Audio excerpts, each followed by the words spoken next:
Okay, so the title of our presentation today is called Enhancing Teaching of Financial Translation in the AI Era, a task-based, process-oriented, reflective teaching approach. Right?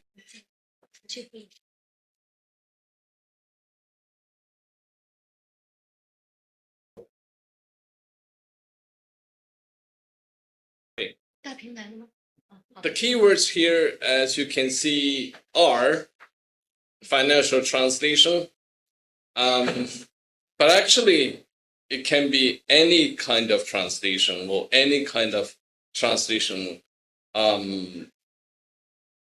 that we run in all these translation and interpreting programs. And of course, like the other keywords are task-based, process-oriented, and reflective teaching. Okay. First of all, I think in the last 2 years, the translation has never received so much attention. Okay? I think the translation field has found itself thrust into the limelight, a stage it rarely occupies. Why? The reason is very simple. I think Professor Zheng just alluded to it as well. So the astonishing leaps and bounds made in artificial intelligence, that's exactly the reason why translation has received so much attention during the past 2 years. It's like AI has cast a long shadow over translation, making it seem both more important and more threatened than ever before. And the attention grew only brighter in early 2023 when OpenAI made a bold, very bold prediction: translation and interpreting would be among the first professions to be replaced by AI or chatbots, right? So this statement was like a thunder clap in the translation community and also beyond, sparking a mix of concern, protest, and curiosity as well about the future of translation. So since that fateful announcement, translators, language learners, and educators have become the subject of intense scrutiny. At dinner tables, at coffee tables, we're quite often questioned, whether there's a future for translators and interpreters. And sometimes these discussions are very serious. At other times, they are laced with a hint of ridicule, as if that the very idea of human translation in an AI-dominated world is anachronism. It's not something that we should even be mentioning, like no more like human translation. So in the last 2 years, I think we've been really repeatedly asked these two questions, right? Should students still learn a foreign language? And of course, translation today in view of the omnipotence of AI, right? And the other question is, will AI replace human translators?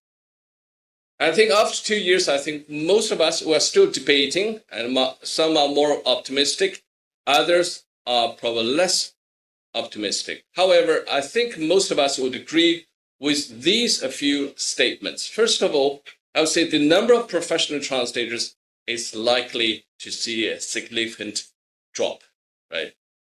We mentioned that much of the mundane, mechanical work will be done by AI. It is very powerful. That is something we have to recognize and we have to reconcile with as someone in translation studies and those doing interpreting or translation as well.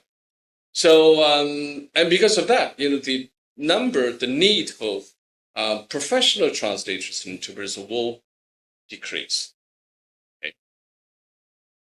However, the profession of translation will not disappear, because the profession, in order to do translation, we all know that it takes much more than simple language, right?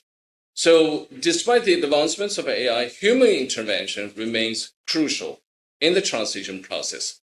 So when AI tools like ChatGPT generate translations, human translators are often required to assess the output to ensure it aligns with the intended purpose or scope of the translation. Just before our conference today, like in the room, I was chatting with our colleague from Czech Republic. She mentioned that she's moving into medical translation because before the translation of medical text can be delivered, human translators will be required or are often required to really take a last look, make sure that everything is as it should be.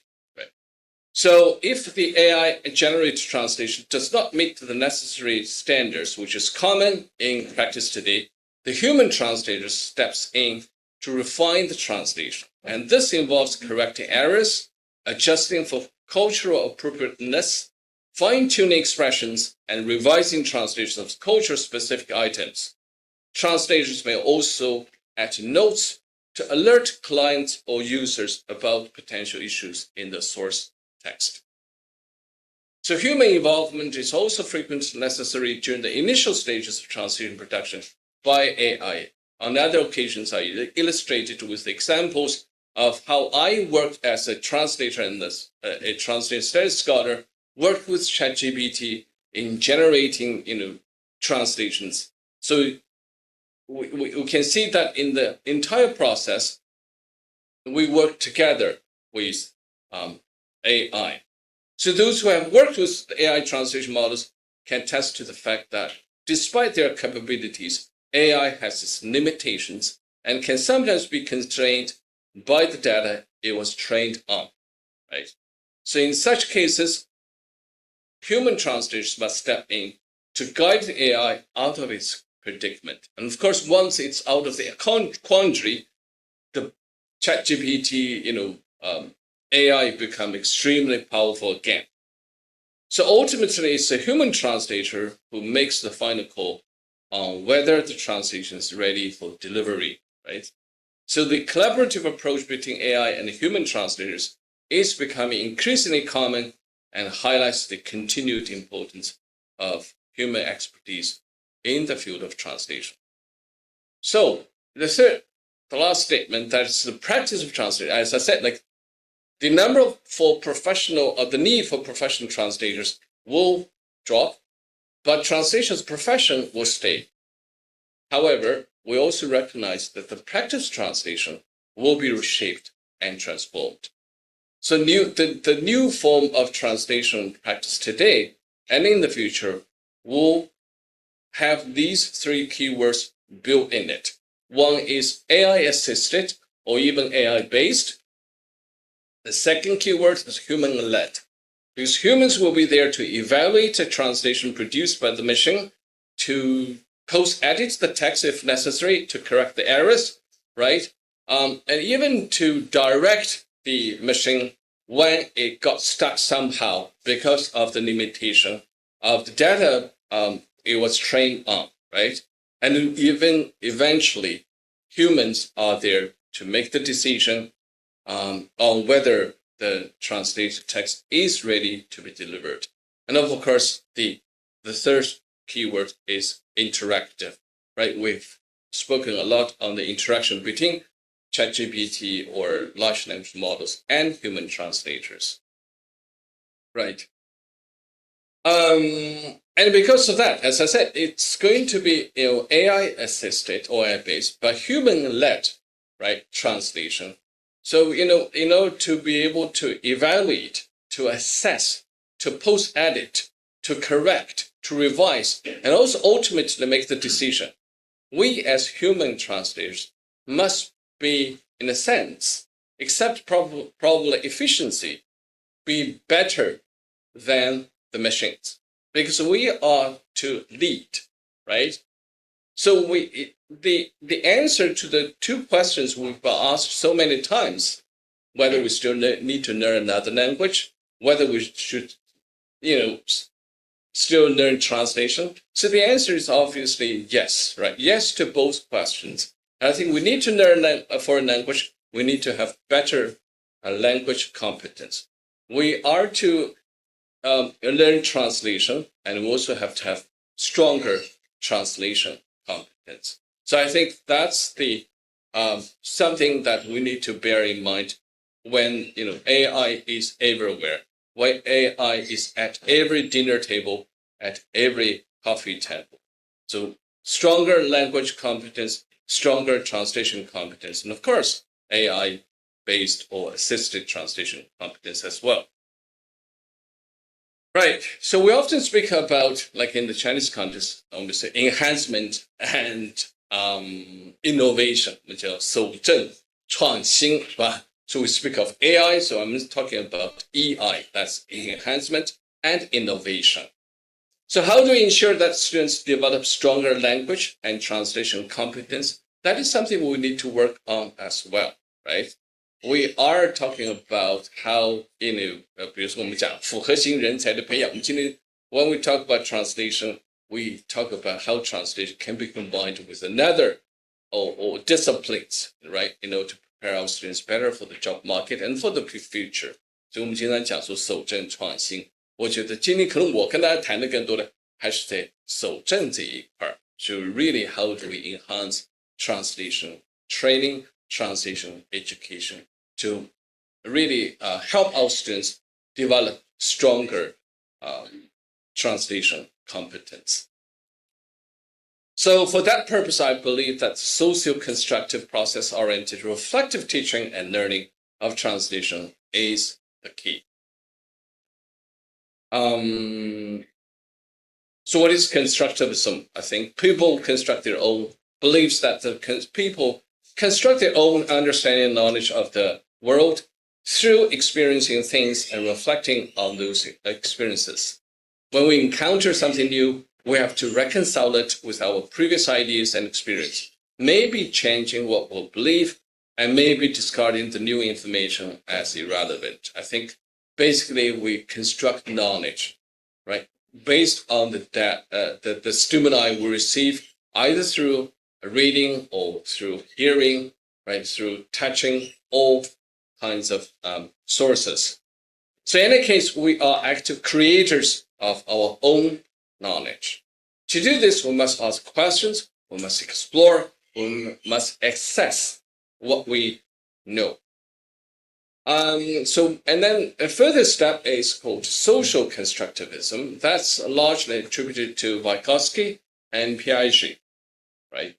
They emphasize on the social interactive aspect in knowledge building. That is, people or groups construct knowledge for one another, collaboratively creating a small culture of shared artifacts with shared meanings. So basically, people do not construct knowledge alone. They don't work alone all by themselves. Actually, we work in a community, we learn in a community, we construct knowledge together in the community. We interact, like in the context of learning in the classroom, we work together with our peers, with teacher, with our material, everything. So together, we construct knowledge. So the learner is a unique individual with unique needs and backgrounds who can take responsibility for their own motivation and learning. So learning is an active social process and occurs in a dynamic interactions between the teachers, learners, and tasks. So tasks are just as important as teachers and learners themselves. It is in this rich context, reflective of the real-world context, that the learner discovers principles, concepts, and facts for themselves.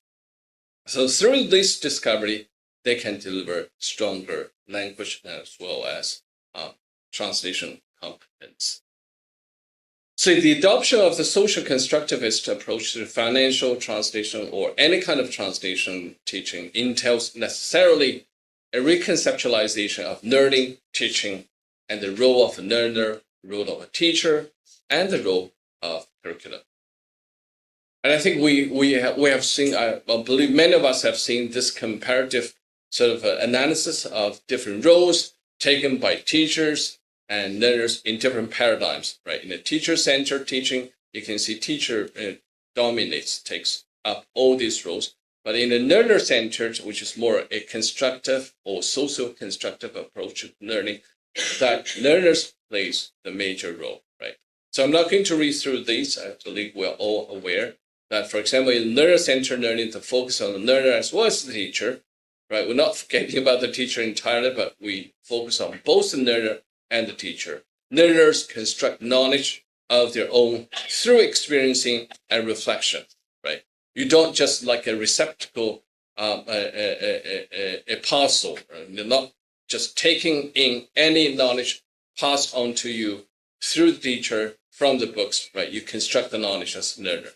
So the focus is more on learning than teaching. Emphasis placed on development learners, critical and problem solving, etc., etc., etc. However, today I think, despite such discussions for so many years, I believe in the translation teaching classroom. Many of us are still practicing this, what I call 3P model of teaching, which is very much a transmissionist model of teaching. We transmit knowledge, from ourselves as teachers to our students, or from books, to teachers. But of course, like today, in the times of artificial intelligence, knowledge is just at the fingertips. You can't do that anymore, right?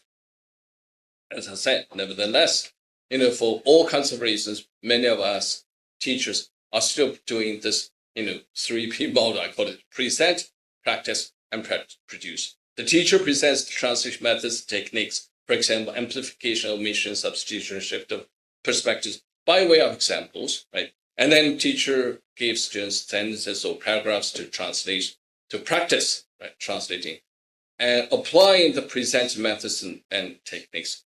And finally, we ask the students to produce. The teacher gives students assignments to ask them to produce adequate translations. I've done a good number of surveys of translation students, professional translators, and translation administrators. And my early surveys suggest that many students actually, despite the fact that they are or they were very interested in those specialized courses like financial translation, business translation, media translation, legal translation, or they're interested in these courses. They are keen to take these courses. However, when they graduate, they generally feel that their training is not adequate. They do not feel that they're ready to hit the ground and are running, right after they land on the job market. So I think that's the consequence, mainly of our 3P model of teaching. And I think, Professor Jones spoke eloquently on how, translation as a discipline developed and grew over the past 20 decades in China. Whatever context we're teaching in, here in China, in other places of the world, like in Europe, in Spain, in Slovakia, the context may vary. However, the ultimate goal, I think, remains very much the same. Our goal is really to develop and improve students' translation competence, right? And through a more effective and efficient teaching and learning. So research on translation process over the past 2 decades has also resulted in different translation competence models. For example, this is the one, the one on the right-hand side is probably familiar to all those who are interested in translation education. This is the model. We have a couple of models, Pact Group, Susan Gottfried, Darcy Kelly, Anthony Pym, his minimalist model of translation competence. I also had a model of, which is called pedagogical model of translation competence. But I think of all these models, this model by Pact Group is probably the best known. It includes all these bilingual subcompetence, extra-linguistic subcompetence, translation knowledge subcompetence, instrumental subcompetence, strategic subcompetence, and the psychophysiological components. I'm not going to delineate on these different subcompetences, but I just want to say these findings, recommendations are also in line with the most recent developments in translation training, notably the shift from teacher-centered, which is a transmissionist tradition, towards a student-centered approach to knowledge construction. Right, so from this new standpoint, translator training should be objective-oriented, process-centered, research-informed, and competence-based, and also profession-oriented as well. Students are to be exposed to authentic materials and real-world work conditions in the training. And it has to be task-based. That is, in translation classrooms, activities should be designed to facilitate learning, whether they are tasks previously performed by the teachers or simulated translation tasks or authentic translation projects. It has to be learner-centered. The focus should be shifted from the teacher and teaching to students and learning, right? And geared towards adopting the social constructive approach, where students interact with peers and teachers while completing translation projects and gradually socialize into the professional community. Right, so the new model of teaching can be best reflected in the task-based translation teaching and learning. That is the sort of approach that I advocate strongly for all of us, in our times of artificial intelligence. So what is the task-based teaching? A task-based teaching is an approach developed by Prof in teaching English as second language in Bangalore in southern India. So it starts in language education. The basic idea is that rather than teaching the language directly, students are called for to complete different tasks. So through completing these different tasks, students learn the language, right?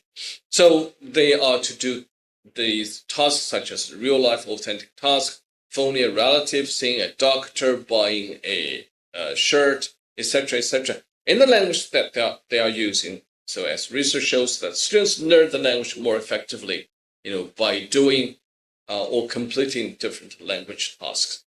Jan Willis proposes a cycle of task-based teaching, which includes pre-task, task planning, report, analysis, and practice.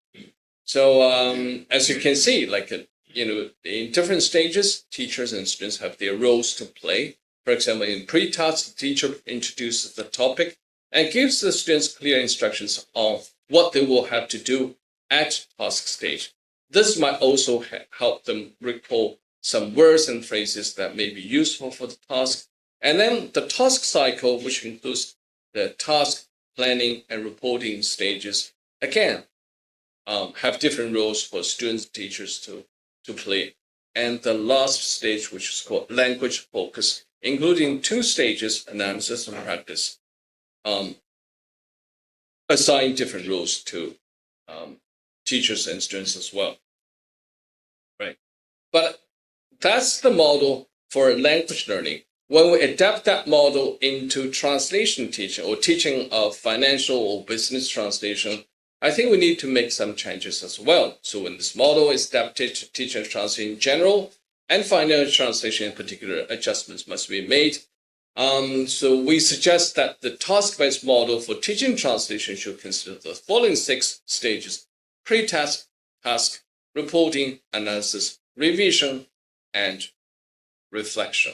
So I think reflection is a big part of this task-based approach to teaching translation, because we believe that through reflection, we can draw the students' attention to the process of doing translation. When students are keenly aware of the process, they learn better. They grow a lot in their translation competence. So this is a sort of remapping of the task-based teaching model by Willis in the context of translation teaching, right? Right. So I'm not going to probably take you to read this thing, but I think you can see that, for example, in language focus, then the teacher reflects relevant parts of students' recording of their activities, and the students carry out language activities on their own. Okay. Very specifically, it's going to be quite sort of detailed. I'm not going to do everything, but just take a look at the sort of mapping of the Willis model into or onto the teaching of translation. In the first stage, in the pre-task stage, for example, the teacher delivers instructions for students to follow at the task stage, examines with students the terms and conditions outlined in the translation commission or translation procedure, basically the requirements, the conditions for the translation, and helps students recall methods, strategies, techniques based on previous courses or lessons, which may be useful for performing the translating task in the next stage, right? And also provides students with related resources related to corpus or glossaries, and today even the large language models, whatever you would like to present or provide the students with, right? Get them familiar with these resources. And also, while the teacher's input may be useful and important in the early stage of translation training, it should be reduced as students progress through their training, thus fostering the development of their instrumental competence. And then in this stage, the students study the translation commission, right? Clarify with this simulated client any possible questions and negotiate the terms and conditions. So here, I want you to sort of also think a little bit back on the model of translation competences proposed by the PACT group, right? By doing this, I believe that points to the development of translation knowledge competence as outlined in the model. And then students brainstorm together about resources and tools that are available and useful for the task. That's the development of instrumental competence. And conduct effective readings in both the source language and target language to gain understanding about the subject of the coming translation task while familiarizing themselves with the related terminology in both languages. Development of extra-linguistic and bilingual competence. And finally, decides on the translation and the management strategies in the light of the Translation Commission and prepare together the translation and coordination plan. Development of strategic competence again.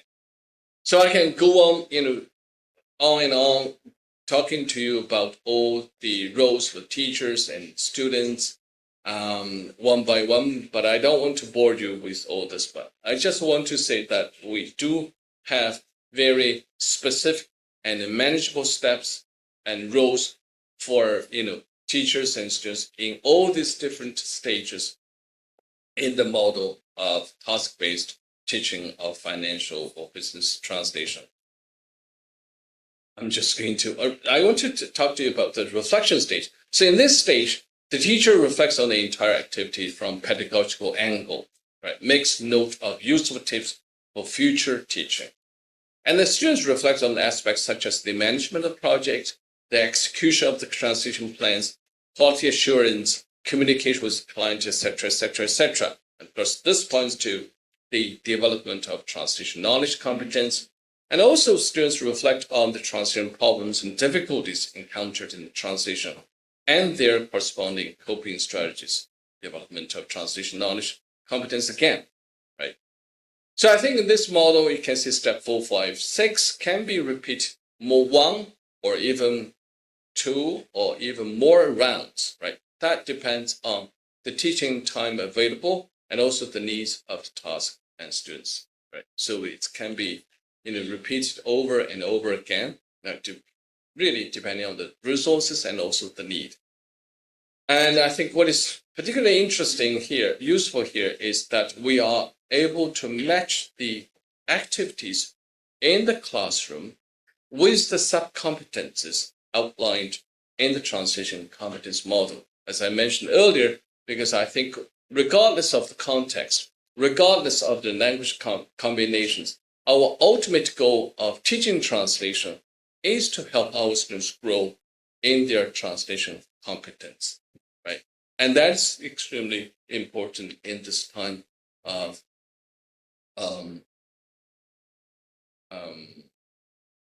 artificial intelligence.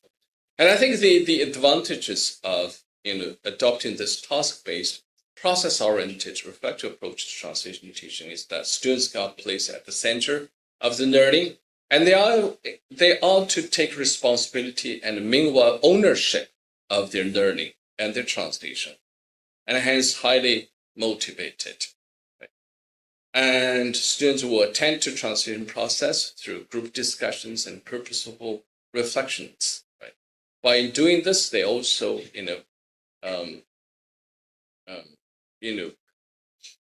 really take ownership of their own learning, and also through the fact that students revise and submit their translation. Hence, translation practice is not a one-off business, but a translate, revise, improve, reflective process, and that can even be repeated more times as necessary. And training of reflective practitioners of translation, for example, as I said, we have this model: translate, research, revise, reflect, so that they can learn how to learn, right? And which is important given the fast-changing translation language services market today. Our president of the university spoke on the importance of learning, lifetime learning, or even high rate of learning in this particular times. And then the use of authentic or even simulated materials and settings translation tasks, which smooths this transition from student translators. Right? The transition for student translators, because as I said, like in my early stage, students complained that they did not feel that their training at the universities were adequate, and they were not able to hit the ground and up running when they get a job. So I think by introducing the authentic and or simulated materials and settings and translation tasks, that will help them with the transition. So students interact with the teacher as well as among themselves, receiving feedback from teachers and students. They become active constructors and contributors of knowledge. Right? They construct knowledge by working with the teacher, with their peers, with the materials, with the task. At the same time, they also contribute knowledge to the group, to the community. So instead of becoming simply passive receivers of knowledge from the teacher, from the book, from the internet, from everywhere, right? So student and learning centers rather than teacher learning or teaching centers is something that we should be after. After all, it is how much the students learn that really matters. So, right again, I think what is particularly useful in this task-based teaching model is the matching of the sub-competences of translation, with the different stages as outlined in which we mapped onto the context of translation teaching or teaching of any kind of specialized translation. So finally, I would just like to say, now AI and fast-changing language services market calls for curricular innovations in translation training in order to enhance students' translation competence. And fundamental to the curricular innovation is the necessary move away from the positivist, transmissionist method of teaching to a more constructive or constructivist approach to learning, where we really emphasize the process, the task, the reflection. Right? And task-based approach is an effective way to reflect the shift by shifting the focus from teacher teaching to students and learning. That's more from a pedagogical perspective, and from translation product to translation process. That's more from the patterns or the norm of translation. And additionally, stress should be placed on producing reflective practitioners of professional translation or reflective professional translators.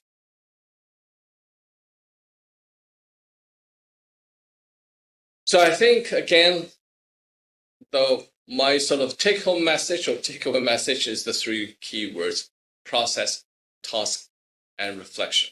I believe as long as we attend to the process, task, and also reflective process of teaching and learning in our translation training programs, in our teaching of financial translation, business translation, or any other kind of translation, right? We'll be able to come up with the most effective way of ensuring that our students will acquire the translation competence in the most effective and sustained way. And that will help our students or ensure or our students will fare well in the new model of translation practice in the era of artificial intelligence. Thank you very much. That's my idea.